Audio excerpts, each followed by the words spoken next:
Bill. Ano bang Maritime Zones Bill? Ang Pilipinas na kapaligiran ng dagat. Napakalaking karagatan. Andyan ang tinatawag territorial sea, yung contiguous zone, yung continental shelf, at yung exclusive economic zone. Malaking kayamanan. Importante sa seguridad, importante sa soberenya. Pero ano ang nangyayari ngayon? Meron isang malaking bansa sa tabi natin. Kinakamkam yung ating karagatan. Alam niyo ba kung sino yung bansa na yan? China. Ito ang sagot natin. Kaya ito pinili ng Presidente sapagkat nakikita niya na ito ay magandang sagot para proteksyonan yung ating soberenya at yung ating kayamanan. At meron pa rin creation ng Department of Information and Communications Technology. Pagtatayo ng bagong departamento. Ano ba ang status nito, mga panukalang batas nito? Alam niyo kasi kaya kung pinapaliwanag ito, madaling mag-file ng bill. Ang dali niya, mag-file ka lang mag-file. Pero ibang usapan yung mapa-aprubahan mo ito. Kasi para ma-aprubahan mo isang bill, kailangan dumaan ka, lalo na mga importanteng national bills. Kailangan dumaan ka sa debate, sa committee at sa plenaryo. Ano ang status ng aking mga bills? Yung creation ng Department of Information and Communications Technology approved on second reading. Malapit na maging batas. Yung Maritime Zones Bill approved on second reading. Lahat ito dumaan sa katakot-takot na debate. At yung Anti-Money Laundering Bill approved on second reading no October 12. Kaya umaandar po yung mga panukalang batas ni Congressman Flores at ako'y nakabigyan na ito ay magiging mga batas. Ito ang sprat list. Isa sa aking mga advokasya. Ano ba ang sprat list? Ito ang Pilipinas. Ito yung sprat list. Ayan, yung pinag-aawayan ngayon. Ito ang China. Saan malapit ang sprat list? Malapit sa Pilipinas. Ito ang ating exclusive economic zone, yung blue line. Dapat sa atin ang halos kalahati ng sprat list. Pero ang ginawa ng China, nag-drawing sila ng red line. Ito, red line. Tingnan yung red line nila, halos nakadikit na. Sa Luzon, sa Palawan. Sabi nila, lahat na nasa loob ng red line, amin yan. Yan ang sabi ng China. Pero tingnan nyo, napakalayo nila. Sinasabi nila, parang kay Budok. Nag-drawing, kasi sinabi nila, ang silverio nasa loob, parang kay Budok. Pwede ko naman yan. Ganun ang ginawa ng China, kaya yan ay dapat labanan natin. At yan ang ginagawa ni Congressman Flores. Sabihin sa inyo, isa po si Congressman Flores ang parating tumatayo para ipagtanggol ang ating karapatan dito sa sprat list. Isa sa ating mga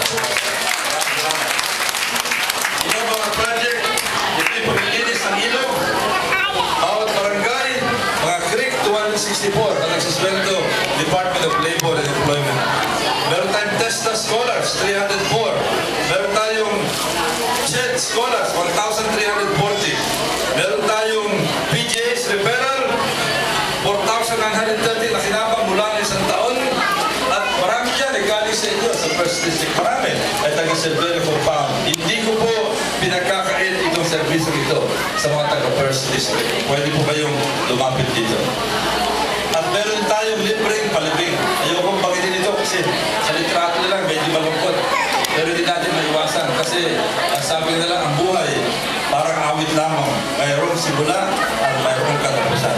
Pag mayroong katapusan sa second district at kung sakali na ang pamilya ay mahirap, meron po tayong libreng palibing. Sa gitna ng libreng palibing program ang palibing sa second district. Pasensya na po at hindi kasama ang first district. Alam ko na marami sa inyo nakakailangan. Dahil nakikita ko yan. Ilang beses akong nakadalaw sa loob ng Silverio Compound para tumulong sa mga batayan. Alam ko, wala kayong libreng palibing. San Dionisio, ganun din. Sa San Dionisio, ganun din.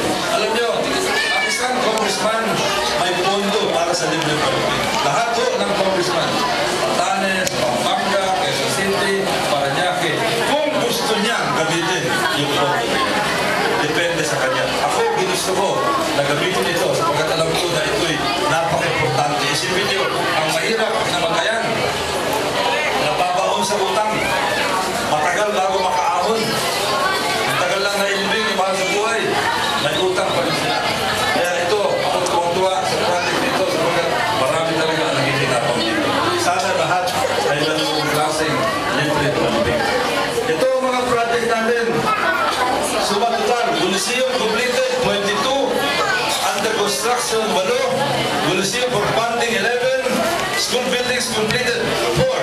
School buildings under construction, 4. Meron pang ginagawa. Roads completed, siyam. BTS referral, 4,913. Pero mula ng 2004, umabot na ng 21,000. Test scholars, 304. Chet scholars, 1,340. Door workers, 264. Libre palibig, 999. At the silting and repropping project, siyam. Meron ba kayong mga ganyang proyekto sa inyong lugar?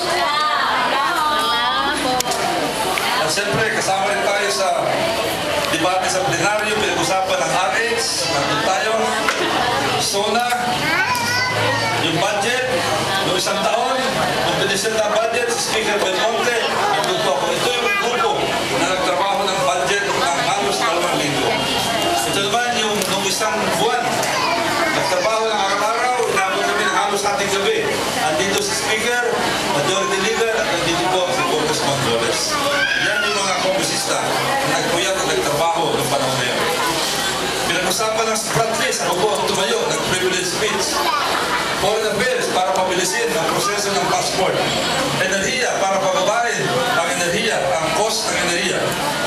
ICT para sa smart, para sa globe, para sa internet, para sa broadband, sa YouTube, at maraming pang iba.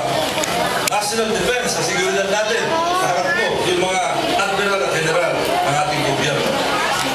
Budget, katabi ko si Speaker Belmonte, at transportation, kasama ko si Congressman Biaso. Ito naman ang commission of appointments. Ito ang nag-approve ng appointment ng mga sekretaryo, mga ambassador, mga general. Ang chairman, si Senator Juan Ponce Enrile, ang vice chairman, si Congressman Roy Lugores. Kami po ang nagtutulong-tulong dyan. At meron tayong wheelchair program at pwede kayo lumapit dito. Ang kailangan lamang, sabihin nyo sa akin, titignan namin kung kailangan talaga ng wheelchair o kaya saklay, and within 1 week, i-deliver namin ang wheelchair. Hindi po namin pipiliin kung kayo ay second district o first district. Galing po ito sa personal na bulsa ko, kaya wala pong mag-audit dito. Ito yung mga binigyan natin ng mga saklay at mga wheelchair. Tungkol naman sa mga sasakyan, siyempre, importante, tinatanong yung tungkol sa sasakyan. Kung first time ko, magpadala tayo ng isang Alpra, ng 2 multicab, ng isang dump truck, at isang Alpra sa bawat isa sa mga napakarami eskwelahan sa Parañaque.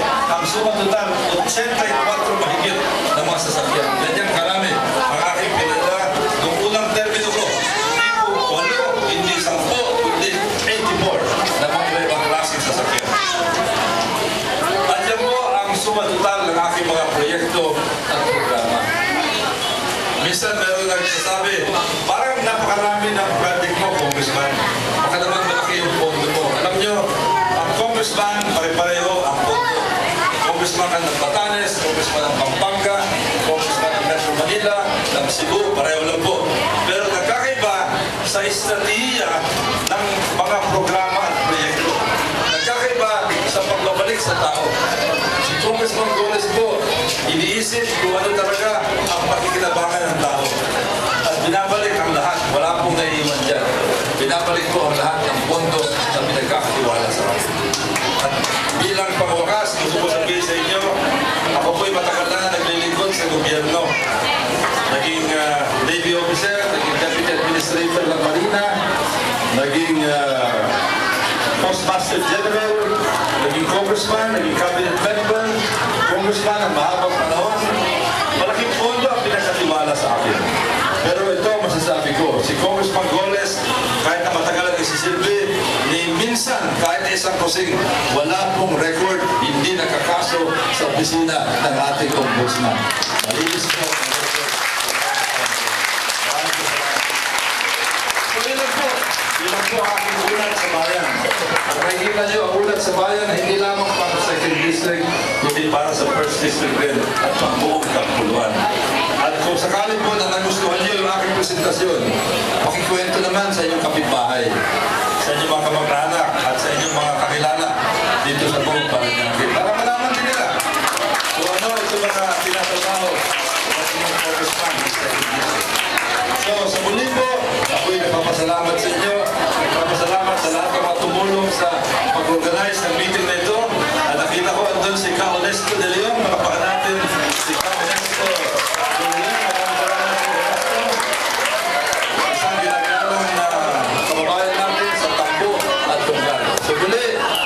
salamat sa inyo.